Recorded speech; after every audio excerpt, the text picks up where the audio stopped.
It's 9 o'clock in the morning on Friday, May 9th, 2025, here in beautiful Northeast Texas on Lazy Cow Farms. And just moved the animals to the last section of this row. The plan is to start a new row this evening, tonight, this afternoon, I guess. So I was able to finally catch that lamb with the long hooves and trimmed her hoof. And yeah, it was pretty overgrown.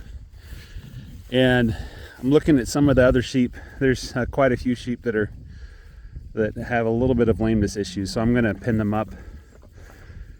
Probably, oops, sorry, the dog is having some fun. Probably pin them up tonight, and or maybe tomorrow morning, and go through each one of them and look at all their hooves and see what I can do to doctor them. I imagine just the wetness and everything else is just causing problems. So, yeah, I want to get a good look at all the hooves, see what's really going on here. Anyway, as you can see, the animals are doing quite fine. They're leaving lots of grass behind. Can probably make the rows a little bit more shallow. Manure's looking good on the cattle. Maybe a little bit runny. It's a little bit runny there. And yeah, I think we're gonna get some rain. We need to double check.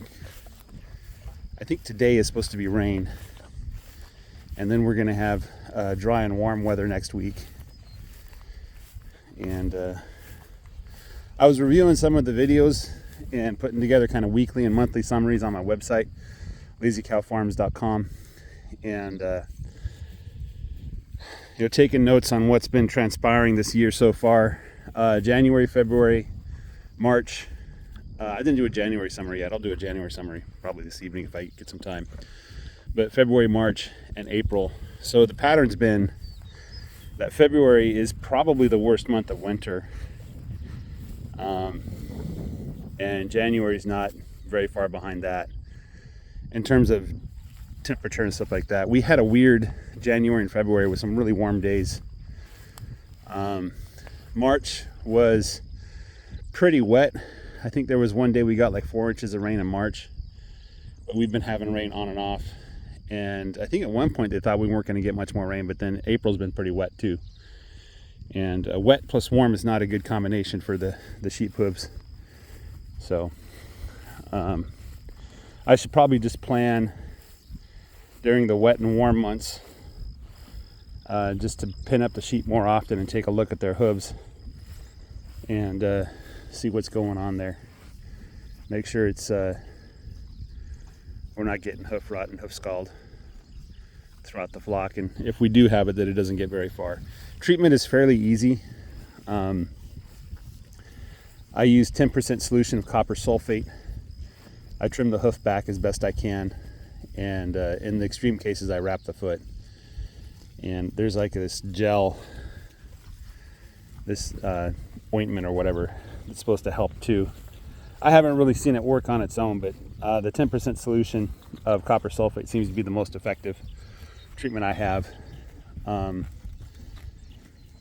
And pretty much within a couple days after spraying their feet with that, they just recovered. They bounced right back. So whatever it was that was bothering them, that copper sulfate seems to really help. And I know some people are concerned about poisoning the sheep with the copper sulfate. I don't think it's possible. The amount of copper they need to get poisoned is a lot more than the amount of copper I'm applying to their hooves. And the stuff that gets on their hooves is not going inside their body. Maybe a little bit does, but not much. So I don't see an issue with it. But you can see this poor little lamb there. Let me put a little pressure on her, see if she shows you her lameness here. You can see her front left hoof is a little bit lame there. So I'm going to go through them all and take a look. The long-term solution is just culling. So anytime I have a sheep that has a issue with hoof problems, just cull them. Don't breed them, cull them. And so I'm going to try to keep careful records of who has what issues and mark them for culling. Right now my goal is just to get a bunch of sheep, as many as I can get the numbers up. I think it's more important I get sheep on the land eating and pooping and munching on the weeds than that the sheep are completely healthy. When I get the numbers up, then it'll be, they should be productive enough that aggressive culling will be very successful. So,